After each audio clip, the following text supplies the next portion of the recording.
கூட்டணி கட்சிகள் குறிப்பா திமுகல தேசிய கட்சியான காங்கிரஸ் ஒரு அந்யூன்யத்துல இல்ல, ஏன்னா பிரச்சாரத்துக்கே வரல ராகுல் காந்தி என்று சொல்லப்பட்ட நிலையில 18ஆம் தேதி அவர் பிரச்சாரத்துக்கு தமிழகம் வருகிறான்ற செய்தி கசிந்திருக்கிறது. இன்னும் அதிகாரப்பூர்வமாகவோ இல்ல திமுக தரப்புல இருந்தோ காங்கிரஸ் தரப்புல இருந்தோ அறிக்கையாகவோ இல்ல ஒரு ஷெட்யூல் பத்தின விவரங்களோ வெளியாகல.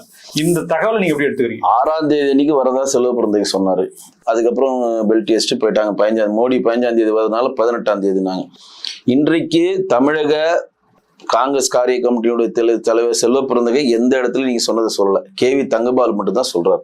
ராகுல் காந்தியும் ஸ்டாலினும் ஒரே மாதிரி. அவர் பீட்டர் அல்போன்ஸ் மாதிரி அவர் இன்னொரு திமுகவுக்கு ஒரு சப்போர்ட்டரான ஒரு ஆள். புதுச்சேரியில ஸ்டாலின் அவர்களும் ராகுல் காந்தியும் கூப்பிடுற தூரம். புதுச்சேரி தான் பெரிய உத்தரப்பிரதேசம் மாதிரி பெரிய மாநிலமா? மொத்தமே 30 தொகுதி தாங்க. ஓடுனா எல்லாம் இந்த தெருவுக்கு அடுத்த தெரு போனா வேற தொகுதி. அந்த தெருல இந்த தெருவில் வரப்ப டக்குன்னு குறுக்குள்ள போய் 2 பேரும் கை கொடுத்துருக்கலாம்.